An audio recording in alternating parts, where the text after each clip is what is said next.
this. 45 seconds, everybody.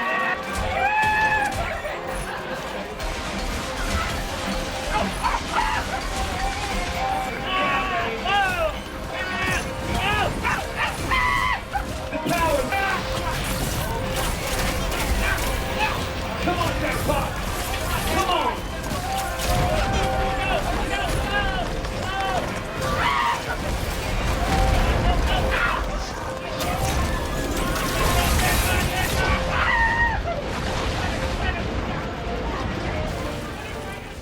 Risk of Rain 2 is basically a slot machine game, but with loot boxes. Yet you don't pay for them with your mom's credit card. Instead, you have to earn your cash by applying lethal force on the inhabitants of a planet that probably would have not cared about you if you didn't bother to swing by, poking stuff around because of weird distress signals from space. I've watched movies to know what that means, and I'm sure a game familiar with the chances for you to get wet will also make sure that you have the necessary means to reach your goals. We got tactical smart missiles, phase plasma pulse rifles, RPGs, we got sonic, electronic, ball breakers. We got nukes, we got knives, sharp sticks. Knock it off, This game has items. Lots of them. Unless you play co-op with your friends. Then you don't have any. And every time you look at that screen, you feel the creeping existential dread that you're falling behind.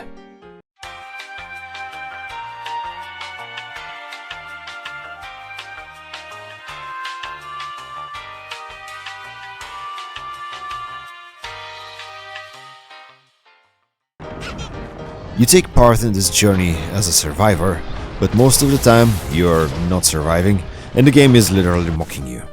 I personally believe it's because of the Minji statues that keep on wasting my money and time when I can go around and loot for items. Actual items? Never mind. Risk of Rain 2 has achievements. Every game nowadays has to have achievements. Back in my days, we didn't have any of that crap, so naturally, I find them to be pointless. But Risk of Rain 2 cured that problem. No, I did not magically become younger by obliterating the obelisk, it's just that in this game they actually make sense. So much that they play an integral part in the gameplay. Achieving badass feats like killing 15 enemies while being in the air or taking down a boss for 5 seconds really makes me feel I have earned my reward. And speaking of the reward, now I shoot purple instead of green out of... Jokes aside, unlocking new abilities is an opportunity to change the loadout of the survivors and the playstyle. It's one of the many aspects of this game that I like. By now I have sunk about 200 hours in, and I still want to play more because 100 hours ago I was yet in the process of figuring out how to summon my inner gambler resourcefulness and risk management.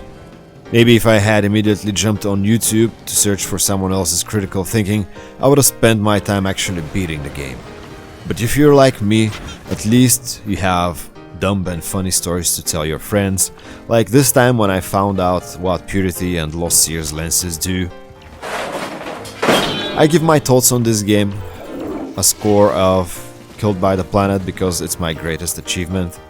Now if you excuse me, I'm gonna pet some glass frogs and see what happens next.